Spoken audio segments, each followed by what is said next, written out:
Cha bị trọng bệnh. 4 đứa con cái chẳng ai thèm ngó ngàng, thậm chí còn tự tay rút ống thở oxy. Trong lúc sự sống đang dần lịm đi, nhìn mấy kẻ vô ơn bạc nghĩa trước mắt. Lúc này, con cái thứ 3 hội chân độc ác thốt lên, lão già này. Suýt nữa thì quên kể cho ông một bí mật. Tôi không phải nói giống của ông đâu. Chị cả và chị hai cũng vậy thôi. Ông đã nuôi không công con gái cho người khác bấy nhiêu năm rồi. Bị cắm sừng suốt bao nhiêu năm trời. Mẹ chúng tôi đặc biệt dặn dò rằng, chờ đến khi ông sắp đứt hơi mới kể cho ông nghe. Để ông có chết cũng không thể nhắm mắt. Trần Lâm Sinh bỗng ho lên một trận kịch liệt. Một dòng máu nóng trào lên, lũ nghịch tử các người. Ta xuống địa phủ cũng sẽ không tha cho các người. Trong lúc hấp hối, cảnh tượng cuộc đời như chiếc đèn kéo quân vụt qua nhanh chóng trước mắt. Lão già cứ thế mà ra đi. Lâm Sinh, đừng ngủ nữa, dậy mau. Tôi hỏi chú chuyện nghiêm túc này. Chú có muốn lấy vợ không? Trần Lâm Sinh bỗng ngồi bật dậy từ trên giường gạch, nhìn lão già với nụ cười chất phác trước mắt. Chú An Quý, sao chú lại tới đây? Trần Lâm Sinh vội vàng nhìn quanh bốn phía. Một cuốn lịch vạn niên cũ kỹ, quắn mét và ố vàng. Ngày 23 tháng 9 năm 1979. Mình trọng sinh rồi sao? Không ngờ lại quay về năm 48 tuổi này. Ngẩn người ra làm gì vậy Lâm Sinh? Rốt cuộc có muốn lấy vợ không? Nói một câu dứt khoát đi. Nếu chú gật đầu, tôi sẽ dẫn người tới đây cho chú ngay. Đương nhiên là muốn chứ. Chú An Quý, khi nào chú dẫn cô ấy qua cho cháu xem một chút? Được, lời này là chính miệng chú nói đấy nhé. Nam tử hán đại trượng phu. Lời nói ra như đinh đóng cột. Không được hối hận đâu đấy. Chú An Quý nghe thấy anh đồng ý, sợ Trần Lâm Sinh đổi ý. Lời còn chưa dứt, người đã chẳng thấy bóng dáng đâu nữa. Nhìn theo bóng lưng đã khuất của chú An Quý, Trần Lâm Sinh ngồi một mình trên mép giường gạch. Hít một hơi thật sâu, ông trời có mắt rồi. Thật sự đã cho mình một cơ hội để làm lại từ đầu. Kiếp này tôi thề tuyệt đối sẽ không đi vào vết xe đổ nữa. Ba cái thứ sói mắt trắng vô ơn bạc nghĩa đó. Cả vợ chồng anh chị chuyên hút máu ăn thịt tôi nữa. Còn cả cha mẹ thiên vị đến mức không còn giới hạn. Có bao nhiêu tình bấy nhiêu. Đừng có ai hòng kiếm chắc được nửa phân lợi lộc nào từ tôi nữa. Trần Lâm Sinh đang chìm trong mớ suy nghĩ hỗn loạn, thì một giọng nói rụt rè truyền đến từ cửa. Là từ nhà đầu Huệ Lan. Cha, cỏ dại với ngó sen trong ruộng đều đã nhổ sạch rồi. Con có thể nghỉ một chút rồi mới ra bờ ruộng đào rau dại không? Trần Lâm Sinh nhìn cô bé gầy gò ốm yếu, mặt vàng vọt, sống mũi bỗng thấy cay cay, xót xa nói, Huệ Lan, con gái ngoan của cha, mau đến đây với cha, để cha nhìn con cho thật kỹ nào. Nói về Huệ Lan, con bé vốn không phải con ruột của tôi, là tôi nhặt được trong khe núi từ nhiều năm trước. 6 năm đầu, tôi cũng từng yêu thương con bé như con đẻ. Nếu không phải vì người vợ của tôi vì bản thân mình mà bỏ chạy theo người khác, còn dựng lên hiện trường giả là đã mất để lừa tôi, khiến tôi trút hết oán hận lên đầu đứa con gái thứ tư của mình. Cha con vừa từ dưới ruộng về. Người đầy bùn đất bẩn lắm. Đừng để làm bẩn quần áo của cha. Không bẩn, con gái của cha chẳng bẩn chút nào cả. Trần Lâm Sinh nắm tay Huệ Lan, con gái ngốc của cha. Trước kia là cha hồ đồ, để con phải chịu uất ức rồi. Từ nay về sau, cha tuyệt đối sẽ không để con phải chịu thêm chút khổ cực nào nữa. Hem, cha hôm nay sao vậy nhỉ? Trước đây con nói gì cha cũng nổi trận lôi đình, thậm chí còn đánh con. Sao hôm nay lại khác thường thế này? Con nghe người ra đó làm gì? Cha chỉ là thấy vui thôi. Ngoan, chiều nay con đừng đi đào rau dại nữa. Ở nhà nghỉ ngơi đi, để Hội Trân đi. Để Tam tỷ đi sao? Không được đâu. Cha, Tam tỷ, chị ấy da dẻ mỏng manh lắm, chưa từng phải làm việc nặng nhọc bao giờ. Việc hái rau dại này chị ấy làm không nổi đâu. Hay là để con đi cho? Con quen rồi. Con thực sự không hiểu hôm nay cha bị làm sao nữa. Không chỉ ông con, nói chuyện còn dịu dàng như vậy, thậm chí còn bảo chị ba đi làm việc. Hơn nữa ánh mắt cha nhìn con, trước đây chỉ khi nhìn ba chị lớn mới có thôi. Hừ, nó chính là bị nuông chiều quá mức suốt bao nhiêu năm qua. 10 ngón tay chẳng chạm nước xuân, nuôi ra một thân đầy thói tiểu thư. Con còn nhỏ hơn nó 3 tuổi, mỗi ngày đều có thể kiếm được 2-3 điểm công nhật. Nó là một đứa con gái lớn đã 15 tuổi rồi. Làm chút việc thì có sao đâu, cứ phải để nó đi lao động cải tạo, cho biết mùi vị cực khổ. Nghĩ đến những việc đứa con gái ngoan này đã làm, trong lòng tôi lại thấy lạnh lẽo vô cùng. Vắt kiệt tiền mồ hôi nước mắt của tôi mà còn dám coi thường tôi sao? Hở ra một chút là đòi đoạn tuyệt quan hệ. Chỉ khi ở bên ngoài chịu thiệt thòi, khổ sở, mới nhớ ra còn có người cha này. Nếu không phải kiếp trước tôi quá nhu nhược, Cứ nghĩ mình làm cha thì phải bao dung cho con cái. Kết quả thì sao? Người ta căn bản chẳng coi tôi là cha. Ngược lại còn sau lưng cười nhạo tôi là kẻ bị cắm sừng. Là con rùa rụt cổ đi đếm tiền hộ người khác. Đang mải suy nghĩ thì ánh sáng ở cửa bỗng tối sầm lại. Một bóng dáng đứng chắn ở đó, kéo ra một vệt bóng dài. Trần Lâm Sinh ngẩng đầu nhìn lên, hừ. Đúng là nhắc Tào Tháo là Tào Tháo đến ngay. Cha, con muốn ăn màn thầu bột mì trắng rồi. Ngày mai cha ra hợp tác xã mua ít bột mì trắng về đi. Chúng ta hấp màn thầu ăn nhé. Hừ, con muốn ăn màn thầu bột mì trắng sao?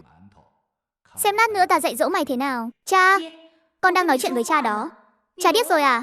Hội Chân thấy Trần Lâm Sinh thẫn thờ. Đối với yêu cầu của mình thì không thèm để ý, lập tức vành cái miệng nhỏ lên thật cao. Quỳ xuống, mày đang nói chuyện với ai thế hả? Thật là vô lễ, không biết lớn nhỏ gì cả. Cha phát điên cái gì thế? Lớn nhường này rồi cha chưa từng mắng con câu nào. Thậm chí còn dám động tay động chân, con điên rồi à? Dựa vào cái gì mà đánh con? Đánh cô là để dạy cô biết quy tắc. Nói chuyện với cha mà bằng cái thái độ này sao? Mặt mũi con gái mà muốn đánh là đánh được à? Trên đời này làm gì có người cha nào như ông. Đầu thai vào nhà ông. Đúng là con xui xẻo 8 đời rồi. Khóe miệng Trần Lâm Sinh nở một nụ cười lạnh đầy châm chọc. Ồ, thế làm cha con với tôi là xui xẻo 8 đời à? Được, giờ tôi cho cô một cơ hội. Chúng ta lập tức cắt đứt quan hệ cha con. Cô muốn đi đâu thì đi. Tôi tuyệt đối không ngăn cản. Chỉ cần sau này đừng có nói với ai tôi là cha cô. Hừ, ông cứ hở ra là đòi cắt đứt quan hệ. Hôm nay tôi sẽ cắt đứt quan hệ với ông luôn. Để xem ông làm thế nào.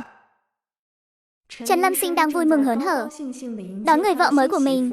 Giây tiếp theo, anh chị lại đến phá đám. Anh Trần, anh đừng nhìn em gầy như này. Sức của em lớn lắm. Con có thể làm ấm giường cho anh nữa. Em ăn không nhiều đâu. Đợi em hồi phục sức lại, em sẽ cùng anh ra đồng kiếm điểm công. Hãy giữ em lại đi. Đúng đó Lâm Sinh. Cháu xem cô bé này thật thà biết bao. Xinh xắn, tính tình chồng cũng dịu dàng. Giữ lại chắc chắn sẽ sinh cho cháu một thằng cu mập mạp. Sau này cuộc sống sẽ ngày càng sung túc. Sinh với đẻ cái gì? Chú An Quý, chú đúng là lo hão quá, lo chuyện bao đồng. Xía vào tận chuyện riêng tư của nhà chúng tôi. Trần Lâm Sinh nhìn hai người đang đi tới. Thì ra là anh trai và chị dâu. Hừ. Hai cái hút máu này đến đây làm gì? Tiền bạc hay lợi lộc gì đều bị bọn họ chiếm sạch. Nông sản trong vườn nhà cứ thích là lấy. Coi tôi như lao động miễn phí mà sai bảo. Đến khi chia ruộng cho từng hộ, còn ép buộc chiếm mất một nửa số ruộng tốt của nhà tôi. Ngay cả tiền đi học của cháu trai cũng 5 lần 7 lượt đòi tôi. Đến lúc tôi thực sự đổ bệnh nằm liệt giường, cả hai còn chẳng thèm ló mặt ra. Giờ còn đến đây làm gì? Lâm Sinh, chú phải nghe chị dâu khuyên một câu này. Cái loại đàn bà không rõ lai lịch này không thể tùy tiện dẫn về nhà được đâu. Chị dâu đây đã sống hơn nửa đời người rồi, nhìn người chuẩn lắm. Chú nhìn cái mặt khổ qua của cô ta kìa, nhìn là biết hạng người phá gia chi tử rồi. Nếu chú thật sự cưới cô ta vào cửa nhà họ Trần, chúng ta sau này đừng mong có ngày nào được yên ổn. Trần Lâm Sinh nghe thấy vậy, không vội cũng chẳng giận mà nói, chị dâu, trong làng ai mà chẳng khen chị vượng phu, là phúc khí của nhà họ Trần chúng ta. Nhưng tôi ấy mà, cái số của tôi vốn dĩ không bằng đại ca, thật sự không hưởng nổi cái phúc khí như chị. Tôi lại chỉ thích kiểu người khác trông thế này thôi. Y ra diện mạo cũng đoan chính, nhìn vào thấy dễ chịu. Và lại mệnh tôi cứng, biết đâu còn khác hơn cả cô ấy đấy. Chẳng phải người vợ trước cũng bị tôi khắc cho mất mạng đó sao? Nghe những lời mỉa mai của Trần Lâm Sinh, sắc mặt Lý Yến Bình lập tức biến đổi. Chú nói thế là ý gì? Đang mắng khéo tôi xấu xí chứ gì? Câu này là tự chị nói đấy nhé. Chị dâu à, thật ra diện mạo đẹp hay xấu có quan trọng gì đâu. Chẳng phải người ta vẫn nói đó sao? Người xấu có phúc của người xấu. Lúc này, đại ca Trần Lâm Vũ không nhịn nổi nữa. Lâm Sinh, sao chú lại nói chuyện với chị dâu như thế? Thật là vô phép tắc. Mau xin lỗi chị dâu chú đi. Mấy ngày không gặp mà chú đã lên mặt rồi hả? Đại ca, anh chỉ biết hung dữ với tôi thôi. Anh đúng là đồ sợ vợ. Đến vợ mình còn không quản nổi mà còn muốn quản tôi. Chú nói bậy bạ gì đó? Có phải chú có ý kiến gì với chị dâu chú không? Lúc thì chê cô ấy xấu, lúc lại bảo cô ấy nóng tính. Chị dâu chú có điểm nào không tốt với chú hả? Đại ca, anh đừng vội nổi nóng. Tôi thì có ý kiến gì với chị dâu được chứ? Ngược lại là chị ấy và đại ca, chuyện tôi cưới vợ, các người quản có hơi quá rộng rồi đấy. Trong nhà tôi có muốn thêm đôi đũa hay không? Hình như vẫn chưa đến lượt các người làm chủ đâu nhỉ? Trần Lâm Vũ mày nhíu chặt. Chị dâu chú đều là vì tốt cho chú thôi. Chú cũng đã từng này tuổi rồi, còn cưới thêm mụ vợ vào cửa, Ngoài việc tốn thêm một miệng ăn thì còn có ích gì chứ? Chẳng lẽ chú còn trông mong cô ta sinh cho chú một đứa con trai để nối roi tông đường sao? Đại ca, anh không làm được không có nghĩa là người khác cũng không làm được đâu. Ha ha ha, chú nói cái gì cơ? Chú đang nói ai đó? Có bản lĩnh thì nói lại lần nữa xem. Một kẻ ngay cả con trai còn không có như chú thì có tư cách gì mà nói tôi? Lúc này, Lý Yến Bình vội vàng ở phía sau kéo giật Trần Lâm Vũ lại. Đừng nói nữa, bao nhiêu người đang ở đây này. Không sợ người ta cười cho à? Đúng là mất mặt chết đi được. Lâm Sinh à, chú xem chú toàn nói mấy lời giận dỗi. Chúng ta là người một nhà, cốt nhục thân thiết. Anh chị dâu còn hại chú được sao? Đại ca chú cái tính thối là vậy đó. Chú bao dung chút, anh ấy cũng là vì lo cho chú nên mới nóng này. Cảnh ngộ nhà chú ai mà không biết. 3 đứa con cái đã đủ cho chú chịu đựng rồi, lại còn rước thêm một của nợ bệnh tật thế này thì ngày tháng sau này biết sống thế nào. Chú nhìn cô ta gầy thế kia, gió thổi là bay mất. Biết đâu trên người còn mang bệnh gì nani không chữa được ấy chứ. Hừ, cứ dỗ dành chú trước đã. Dù sao hôm nay cũng phải phá hỏng cuộc hôn nhân này. Tuyệt đối không được để Trần Lâm Sinh giữ người phụ nữ này lại. Lâm Sinh à, cậu đừng nghe hai người bọn họ. Bọn họ từ bao giờ mới có lòng tốt chứ? Lần nào hứa với cậu mà làm được thật đâu. Chẳng phải lần nào cũng quay đầu là quên sạch sao? Bọn họ chính là không muốn thấy cậu sống tốt. Đừng vội, đừng vội. An Quý thúc, cháu tự có cách. Chị dâu, chị luôn miệng nói chúng ta là người một nhà. Nhưng những năm qua lúc tôi khốn khó, đại ca và chị dâu cũng chẳng hề giúp đỡ tôi. Đôi khi còn không tránh khỏi mấy lời mỉa mai châm chọc. Trong lòng tôi đây này, thật sự là lạnh buốt cả tâm can. Ví dụ như bây giờ, nếu tôi mở lời mượn An Quý thúc 1 hào để ứng cấp, An Quý thúc chắc chắn sẽ không nói 2 lời mà lấy ra ngay. Nhưng nếu hỏi mượn từ anh cả và chị dâu đây, trời ơi, em là khó lắm đây. Cũng tại tôi, phận làm chị dâu này, nếu mà thể hiện còn không bằng một người ngoài thì mặt mũi này chẳng biết giấu vào đâu cho hết. Lâm Sinh à, chú nói lời này nghe đau lòng quá. Làm sao bọn anh chị lại không giúp chú cho được? Chẳng phải chỉ là 1 hào thôi sao? Chị dâu có 2 hào đây, chú cầm lấy mà dùng. Nhớ lấy nhé, lúc then chốt vẫn cứ là người nhà mình đáng tin nhất. Trần Lâm Sinh thuận tay đón lấy, hừ một tiếng. Cho thì tôi lấy, dạy gì mà không lấy. Ai bảo kiếp trước các người toàn chiếm hời từ tôi. Chị dâu, em nhận là được chứ gì. Nhưng mà chúng ta phải nói trước cho rõ. Anh cả chị dâu kiếm được chút tiền cũng chẳng dễ dàng gì. Số tiền này em cầm rồi thì không có ý định trả lại đâu đấy. Cái tên này bây giờ bị làm sao thế không biết. Mình là cho nó mượn, ai mà ngờ nó lại nói thẳng là không trả luôn. Lại còn trước mặt bao nhiêu dân làng thế này, da mặt cũng dày thật đấy. Lâm Sinh à, tiền chú cũng nhận rồi. Lần này chắc cũng nên nghe chị dâu khuyên một câu chứ. Câu chị đi qua còn nhiều hơn đường chú từng bước. Chẳng nhìn lầm được đâu. Người đàn bà này thật sự không giữ lại được. Mau bảo cô ta đến từ đâu thì biến về chỗ đó đi. Nhà họ Trần chúng ta tuy không phải đại gia tộc gì, nhưng cũng không phải thứ rác rưởi không rõ lai lịch nào cũng có thể bước chân vào đây được đâu. Nghe những lời của Lý Yến Bình, Trần Lâm Sinh trong lòng cười lạnh không thôi. Hừ, năm đó sợ tôi giữ Bạch Lĩnh lại, các người cũng dùng cái bộ mặt này cùng với 3 đứa con cái vô ơn kia của tôi và cả cha mẹ thiên vị nữa, cuối cùng đã ép tôi phải đuổi Bạch Lĩnh đi, khiến tôi hối hận đến xanh ruột. Kiếp này tôi sẽ không nghe theo chiêu trò đó của các người nữa. Chị dâu à, nếu chị nhất quyết muốn quyết định thay em thì cũng không phải là không được, nhưng mà phải thêm tiền đấy. Anh chị dâu lòng dạ đen tối đến cửa gây chuyện, không những bị lột sạch tiền trên người mà còn bị làm nhục giữa đám đông. Trần Lâm Sinh, chú bị tiền làm mờ mắt rồi phải không?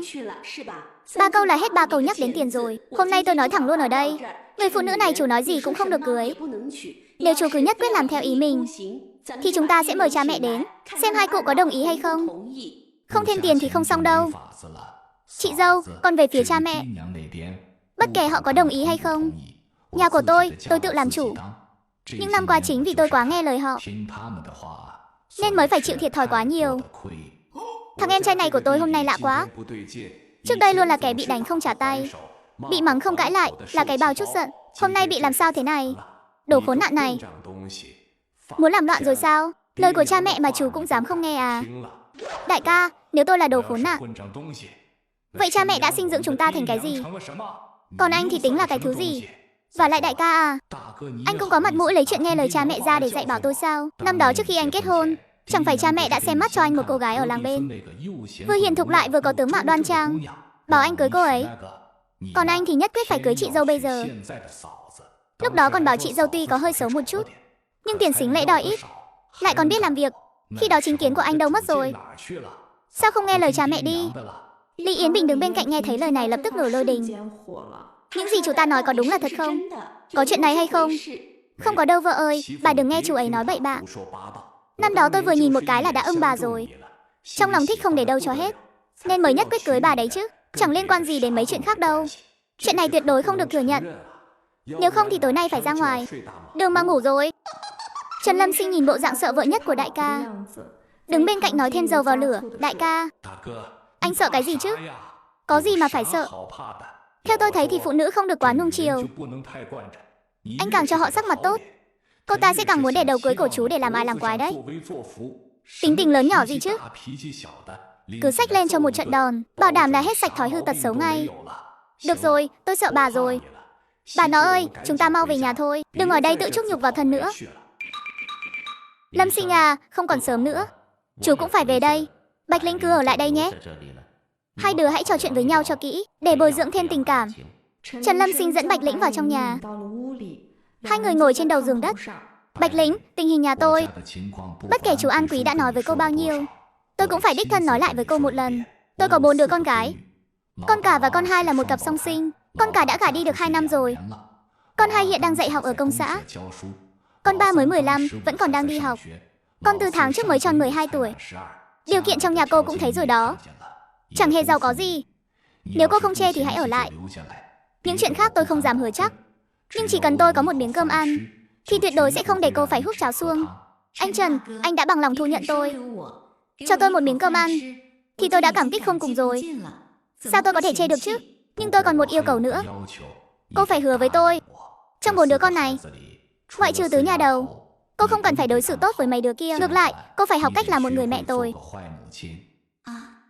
Bắt tôi là một người mẹ tồi sao? Chuyện này hoàn toàn không giống với những gì chú An Quý đã nói. Chẳng phải anh là người để tâm đến các con gái của mình nhất sao? Tại sao lại muốn tôi đối xử không tốt với chúng? Bây giờ chưa tiện nói chi tiết với cô. Sau này cô sẽ tự khắc hiểu ra thôi. Tôi chỉ muốn hỏi cô có làm được hay không thôi. Cô có thể hết lòng tốt với Tứ nhà đầu, yêu thương và bảo vệ con bé, trao cho con bé tình mẫu tử, nhưng 3 đứa còn lại thì không cần phải tử tế làm gì. Được rồi, tôi cũng không còn lựa chọn nào khác. Vâng, anh Trần, tôi đều nghe theo anh. Anh bảo tôi làm gì thì tôi làm đấy. Ồ, đúng rồi, anh Trần của tôi, giấy tờ tùy thân bị mất rồi. Không có giấy tờ. Em là không thể đăng ký kết hôn với anh được. Không sao, nhưng nếu em không có chứng minh nhân thân, đi lại bên ngoài của thực không tiện. Bây giờ kiểm tra rất gắt. Nếu em đã theo tôi sẽ tìm cách nhập hộ khẩu của em vào sổ của tôi. Chuyện này em cứ yên tâm. Anh Trần, anh nói thật sao? Hộ khẩu của tôi thực sự có thể nhập vào đây sao? Dĩ nhiên là thật rồi. Chuyện của chúng ta coi như đã quyết định xong. Đã giờ này rồi. Chắc bụng đói rồi nhỉ? Để tôi nấu chút gì đó cho em ăn nhé. Trần Lâm Sinh nói xong, liền nhìn ra phía cổng sân. Con bé Huệ Lan này đi hái rau dại. Sao muộn thế này rồi mà vẫn chưa về? Vừa dứt lời, Huệ Lan xách một giỏ rau dại đi vào. Cha, hôm nay con tìm được một chỗ rất tốt. Rau dại ở đó nhiều ơi là nhiều. Cha xem này, còn có cả rau tề nữa. Ngoan, con gái của cha giỏi thật đấy. Mệt lắm đúng không? Mau đi nghỉ ngơi một lát đi. Con không mệt đâu cha, con đi nhóm lửa nấu cơm ngay đây. Đứa trẻ ngốc này, sau này những việc này để cha làm. Ồ, đúng rồi, Huệ Lan, cha nói với con chuyện này. Con thấy người chị lớn này không? Sau này cô ấy chính là nương của con. Con phải đối xử với nương như đối với cha vậy. Phải tôn trọng và hiếu thảo với người. Biết chưa? Huệ Lan ngoan ngoãn gật đầu. Bạch Lĩnh vừa thấy Huệ Lan đã thích vô cùng. Khẽ hỏi, con tên là gì thế? Chị nương, con tên là Huệ Lan. Chị nương, con bé này thật khéo đặt từ. Nghe cũng hay đấy. Ha ha ha, được. Sau này con sẽ là con gái ngoan của nương. Nương sẽ thương con mà. Thật không ạ, nương? Đương nhiên là thật rồi. Huệ Lan, chị ba hội chân của con. Không phải bảo hai đứa đi cùng nhau sao? Sao giờ chỉ có mình con quay về vậy? Cha, con nói ra cha đừng giận nhé. Chị ba chạy sang nhà chị cả mách lèo rồi. Nói là cha ngược đãi chị ấy, không cho chị ấy cơm ăn. Huệ Lan biết Trần Lâm Sinh có chút sợ chị cả, có chuyện gì cũng tìm chị cả, để chị cả xử lý cha. Nó còn vác mặt đi mách lèo à? Xem ra là ta đánh còn nhẹ quá. Cha đừng sợ. Đợi chị cả đến con sẽ giúp cha. Nói cho rõ ràng, cha không sợ, chị cả con không đến thì thôi. Nếu nó mà dám tới, ta nhất định phải tính sổ rõ ràng với nó. Nói đến đứa con gái cả này của ta, năm đó để chuẩn bị đủ sính lễ cho nó, ta đã phải mặt dày đi cầu xin khắp nơi. lại dùng lương thực đổi lấy tiền. Tìm thợ mộc ở làng bên đóng tủ quần áo lớn, bàn bát tiên và ghế dựa. Lúc đó mới gả nó đi được. Kết quả thì sao? Đầu ra cốt nhục của mình chứ. Đó là cốt nhục của tên gian phu.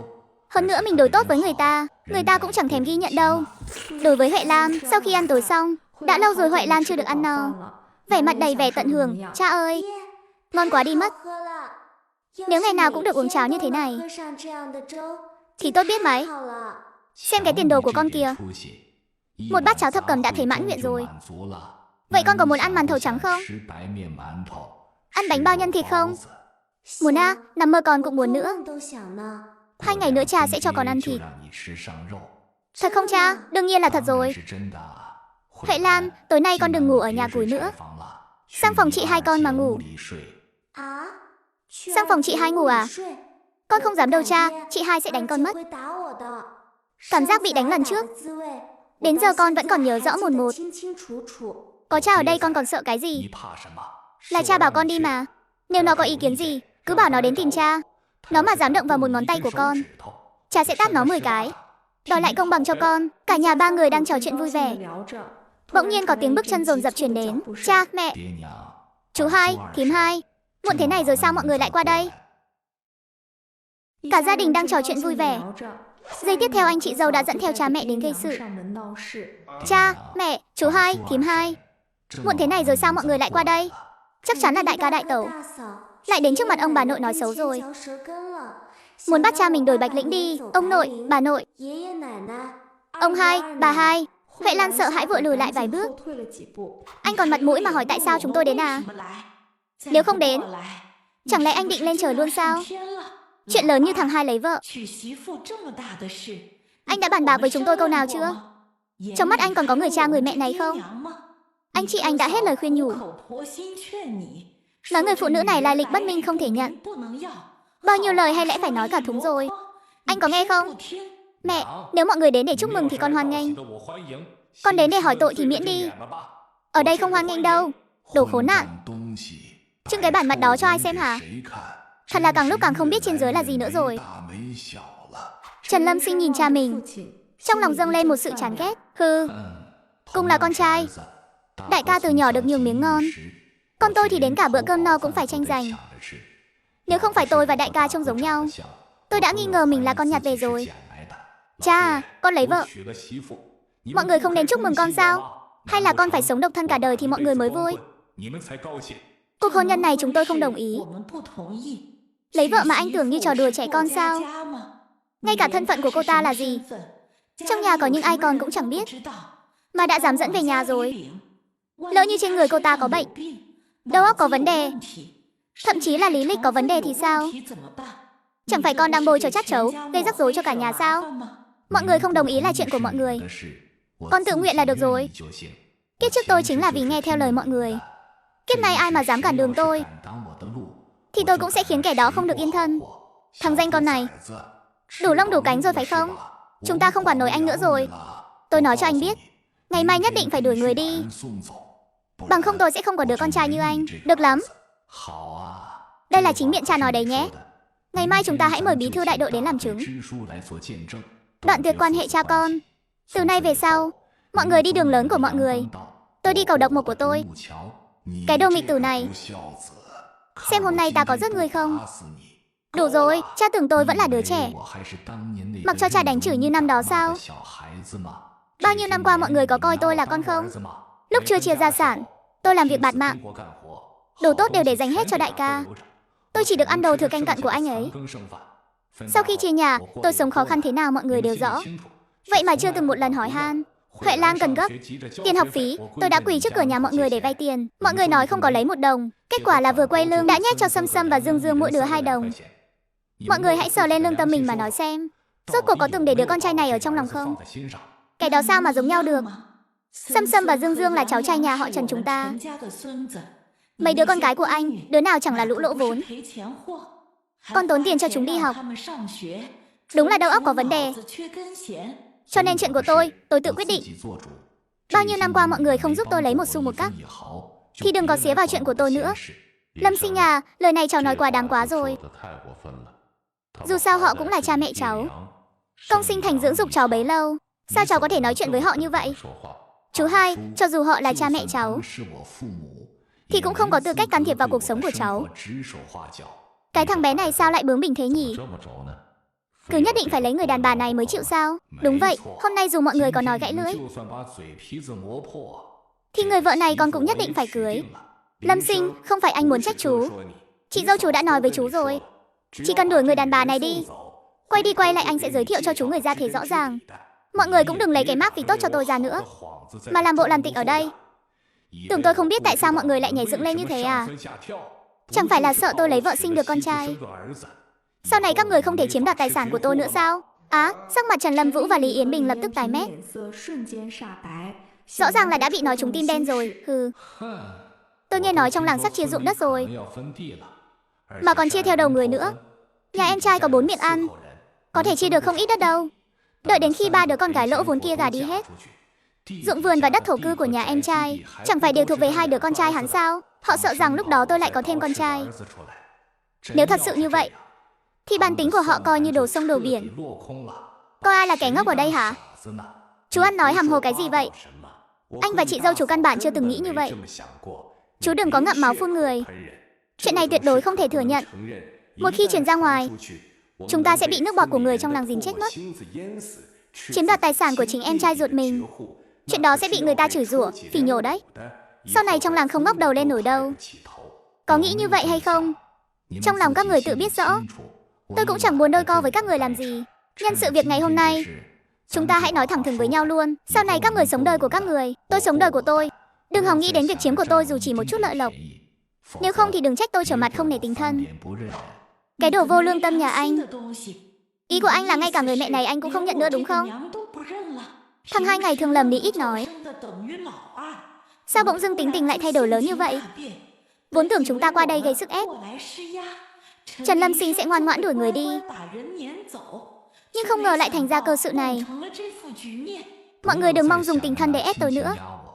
Ép tôi phải làm theo ý muốn của mọi người. Không đời nào, tôi không muốn làm chuyện này trở nên quá khó coi. Nhưng nếu mọi người còn được đằng chân lên đằng đầu, thì đừng trách tôi không nể mặt mũi ai nữa. Thằng danh con này, mày khá khen cho mày thật đấy. Cha hỏi anh lần cuối cùng, anh nhất quyết phải giữ người phụ nữ này lại đúng không? Đúng vậy, mọi người đừng lãng phí lời nói nữa.